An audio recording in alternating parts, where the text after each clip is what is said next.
Right, brutal content warning. If you've got a dodgy ticker, a pacemaker, or nerves like wet paper, this isn't for you. And if there's kids in the room, send them away now, because they might shit their pants, and you won't get that out of the fucking carpet.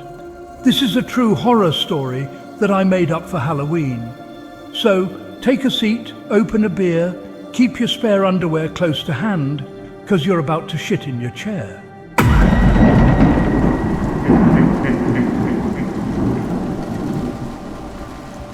It was late October, 1998. I said I was only stopping for one. It was getting late. I'd got that damp Welsh chill in my bones, and the sat-nav had thrown a tantrum at a crossroads that looked older than sin.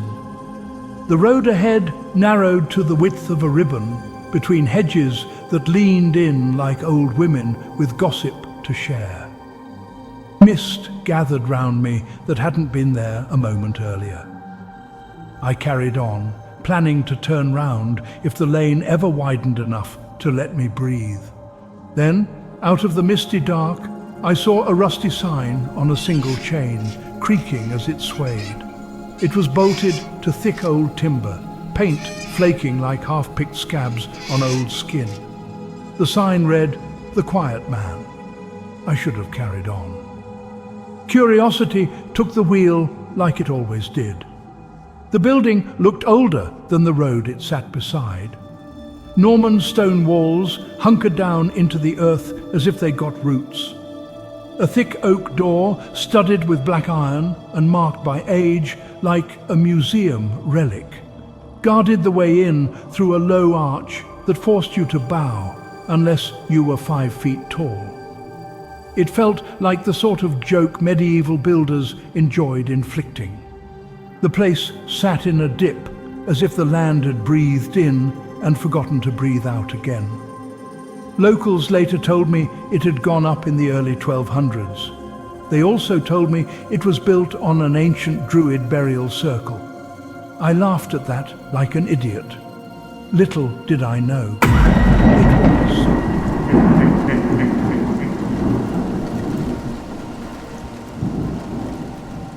I parked up, pulled my coat to my ears against the biting mist, and pushed the door. It creaked louder than a room full of pensioners at an arthritis group. I could feel every ounce of age and timber fighting to stay in its frame. Inside, I smelt oak, damp wool, and something metallic that tasted like keys on the tongue. The air felt old, not stale, just old, the way a church feels once the congregation's left and the stones keep the hymns for themselves. No lights were on, but I could see enough. Thick black beams. A crooked ceiling with damp scars. Narrow windows painted shut for at least the last 5 coats. A bar polished so smooth it looked wet. Not a soul in sight, which at the time seemed like a selling point.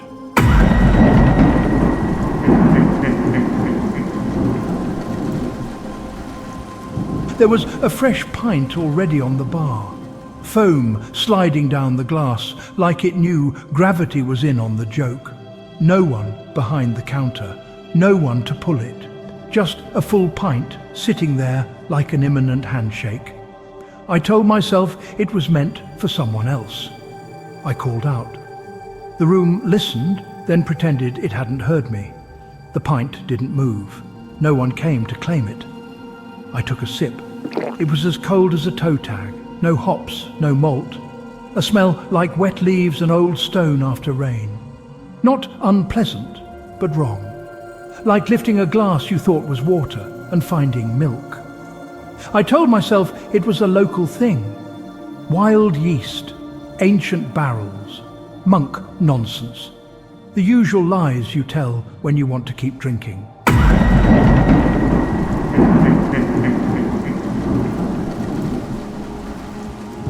A few sips in, I looked towards the fireplace and saw a man in a flat cap sitting perfectly still. His face was turned to the flames, which barely moved. His shoulders were hunched like they'd never forgiven the weather. I blinked and the chair was empty. I let out a nervous laugh that didn't trust itself.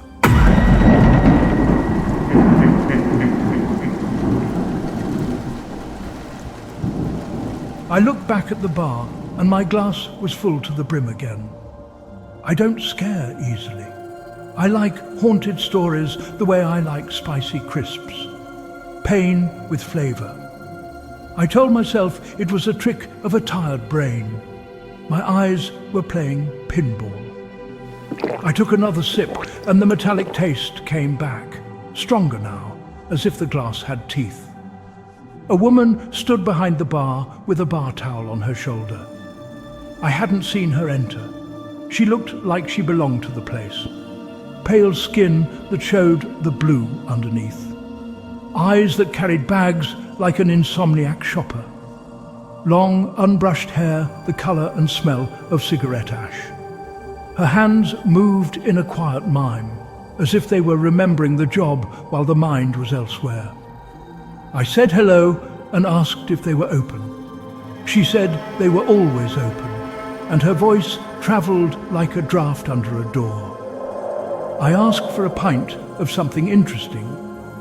She smiled in a way that made me feel like a child taking sweets from a stranger. She didn't move, but a second glass appeared beside the first. I hadn't seen it poured. I hadn't seen it placed on the wood.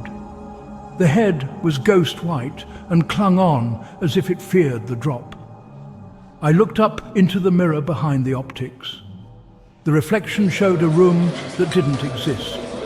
It showed a full house. Every stool taken, every table packed, coats on hooks, steam off damp shoulders, laughter like a storm muted by double glazing. I turned and the room was empty. Back to the mirror, and the regulars lifted their pints at once. They didn't look at me. They looked past me, above my shoulder, like health and safety inspectors from the other side. I told myself I was being dramatic, overtired, maybe coming down with some virus that made you see things you didn't want to. I took my glass to a table near the fire. The logs were thick and black and took the flame like they were thinking it over. I watched bubbles climb at a lazy pace, like they already knew their fate and weren't rushing to meet it.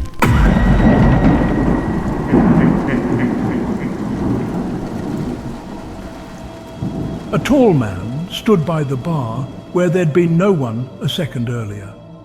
He had that old landlord look, all edges and disapproval, but there was no colour to him. Skin like wax left too close to a radiator. Eyes glazed, like he'd stared too long at something bright, and it had stared back. He smiled without his cheeks getting involved and drifted to my table. He asked how my pint was.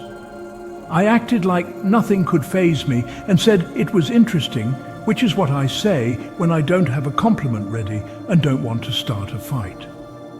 He nodded and told me that every pint cost something. I asked the price and reached for my wallet. He said I'd know soon enough and turned the glass cloth in his hands as if he was wringing a neck. That was the moment I decided I wanted to leave. My body told me to leave. My brain told me to leave. My feet were heavy as if the floor wanted to keep me prisoner. I stood anyway. The chair scraped with a noise that sounded like something unhappy waking up. I told myself not to be foolish. I took the glass back to the bar out of habit. It felt heavier than it should. I set it down and the head shifted into letters. It spelt my name. I decided I wasn't having fun and it was time to go. Someone sat by the fire again. A woman in an off-white wedding dress with leather shoes muddy to the ankles. Her veil was torn and speckled dark. Her face had that blurry look you get when your eyes water after a yawn. I looked straight at her and she stared back, empty as a switched-off screen. My throat did something clever to stop me making a noise. I looked away because I'm a coward with pride. When I looked back, the chair was empty, but the cushion kept a dent like someone light had just stood. I turned to the woman behind the bar and asked who the man in the cap had been. She didn't answer. She smiled a sideways smile instead. I asked who the bride was and whether she was all right. She ignored the question and let the smile lean further. Seconds passed like hours. She beckoned me closer and whispered. Her breath smelled cold. She said, everyone's welcome to visit and no one's welcome to leave. She said the pub liked a regular. I told her I wasn't a regular. She said that wasn't for me to decide and that I'd been accepted as one. The pub and its inhabitants had accepted me. That wasn't something I wanted to hear in any context. More people appeared as if someone copied and pasted them from a black and white photograph. A young man drinking stout with a stare like an empty plate. A worn-out fisherman in a jumper a size too big, cuffs stained with something that never washed out. An elderly lady with the sort of smile you trust when you shouldn't. An elderly vicar who looked modern by comparison raised his glass to me and said cheers. His pint was carling. The sight of a ghostly vicar didn't bother me as much as the afterlife drinking carling. They turned to me and murmured, almost chanting, better cold, always cold. Drink up, make it last. The fibres of the pub liked their chorus. The atmosphere eased, and a thin, icy vapour settled around me like breath on a mirror.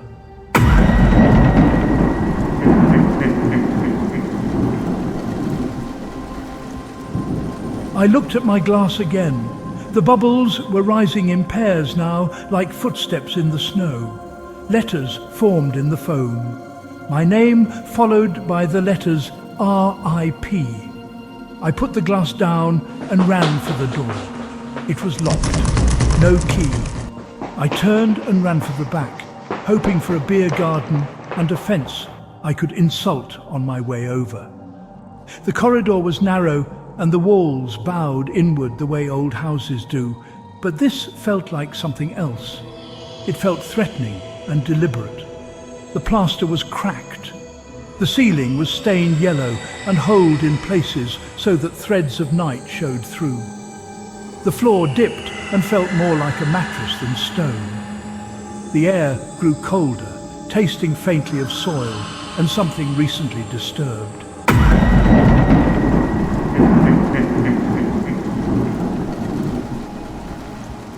I pushed through a door and found a short cobblestone stairway going down into the darkness. There was nowhere else to go, so I descended. I crept through the dark with my hands on the wall, counting the steps because my eyes were lying. The cellar glowed with a wall of candles that flickered like they were breathing. It seemed older than the pub. Stones were set into the floor in a circle, a place for kneeling or worse. I could see carvings worn almost flat by centuries of feet and centuries of forgetting. The barrels didn't look right. The wood was too dark. The hoops looked hammered by someone with a grudge. Each barrel was chalked with a name, not beer names, people's names. Some were modern, some read like headstones. I found my own name, fresh and bright across old timber, and forgot how to swallow. There was no sound, but there was movement. The air had weight, and it shifted like a slow tide. I felt watched by patience. I backed away and almost fell. Hands caught me that weren't there when I looked. The woman from the bar stood at the top of the steps. Her smile had soured. Her eyes glowed yellow.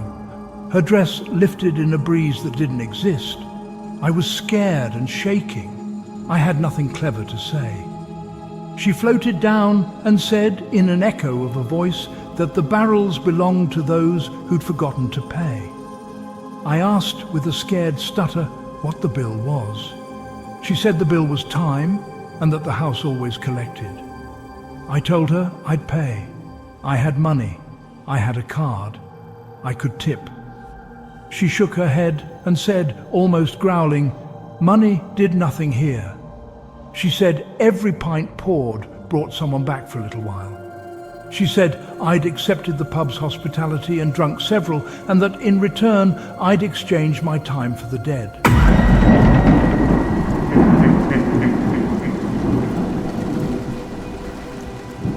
I must have collapsed, because I woke in the chair by the fire. The bar was full now, properly full. It smelt like wet coats and the sea and, well, something that belonged behind glass in a museum. A cheer went up, thin and distant, like a goal on a tiny television that hadn't been plugged in since the 80s. The landlord stood beside me, placed a fresh pint in front of me, and smiled with a smile that was far too wide. At the bar, a confused man clutched a full glass and stared through people I could clearly see. He looked blurred at the edges, though he wore modern clothes and looked like he'd just walked in for directions. He turned and stared at me. He nodded as if we shared a joke. He turned back and asked who the old man in the chair was. Only I was there. The landlord looked at me like a vicar at a funeral, pleasant and practiced. He told me every pint drunk by the living was a promise to the dead. The living came to honor the dead without knowing it, and the dead honored the living by swapping the endless cold for another minute of warmth. A blessing been spoken on this ground. In later years, the Normans built on it because power liked foundations that already understood blood, belief, and sacrifice. Yeast had been fed on offerings since a priesthood wore antlers. He told me I'd willingly drunk the blood of the land. He told me I'd joined. I was assured in a twisted story that this place was kind, and that my turn to return would come when enough drinks were drunk and enough souls were swapped. I was dead, yet I was living. I was living, yet I was dead. And now, 27 years later, my time had come around. I had watched the living come and the dead leave, trapped in the quiet man, unable to warn off unsuspecting drinkers, but at the same time willing them to drink. The cycle turned until the faces that had filled the bar when I first arrived were gone, replaced by newer souls who looked as lost as I had. When the last poor sod downed his mystical brew and ran for a door that wouldn't help him, the landlord came to me and handed me a receipt that said, "Paid in full." I was debt-free.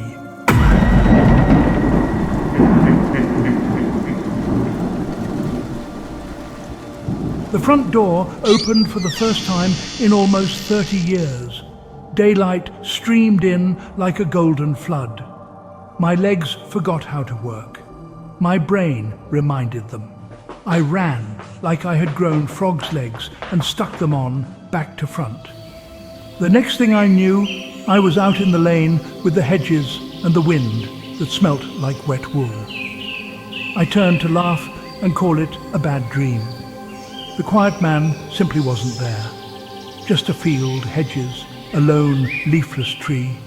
A ring of stones stood in the grass over the hedge. Each was taller than me and leaning like a drunk. The names carved into them were deep and clean, as if made yesterday. My own name was there. That made no sense and perfect sense at the same time. My car was parked where I'd left it. The bonnet felt warm, as if it had only just been driven, and the driver's door was open. I lowered myself into the seat and fought my shaking hands to twist the key in the ignition, which oddly was already inserted, ready and waiting for an escape. The engine started at once, which was odd, because it had never started that easily when it was new. I drove away in second with my hands locked to the wheel and my jaw set hard enough to crack. I didn't put the radio on. I didn't look in the mirror. I almost forgot to breathe. I told myself I'd imagined it. I told myself I was tired. I was mad. I just didn't know. Deep down, though, I do know what I experienced.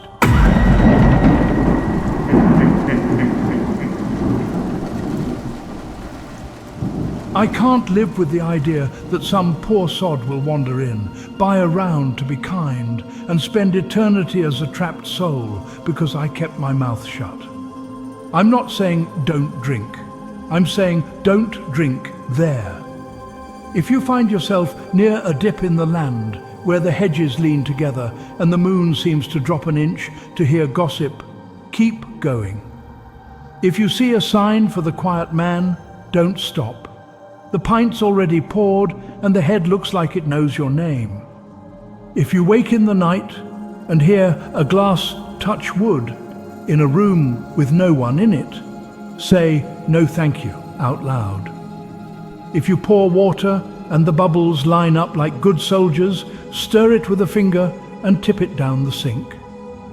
If you're a bastard for a story and you can't help yourself, take your own can, drink outside, and when the air turns colder than it should, say cheers for those who can't say it without paying. If you believe in nothing, at least believe in poor taste. Hell will tolerate a lot. It won't forgive carling.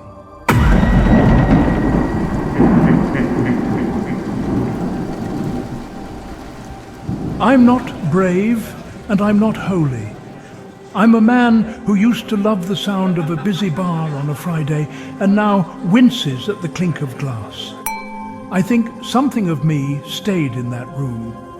I see it sometimes in the head of a pint when I'm filming.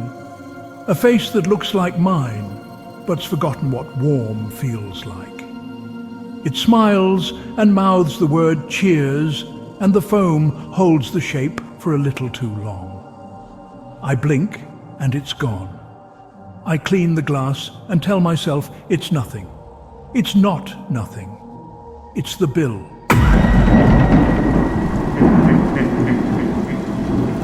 That's all I've got for you. Do what you like with it. Laugh if you want. Say I'm being dramatic. Say I drank the local water and the local water drank me. I'll sleep the same either way, which is badly under the covers. Sometimes under the bed. If you go, don't drink that pint on the bar. Don't follow that corridor. Don't look in that mirror.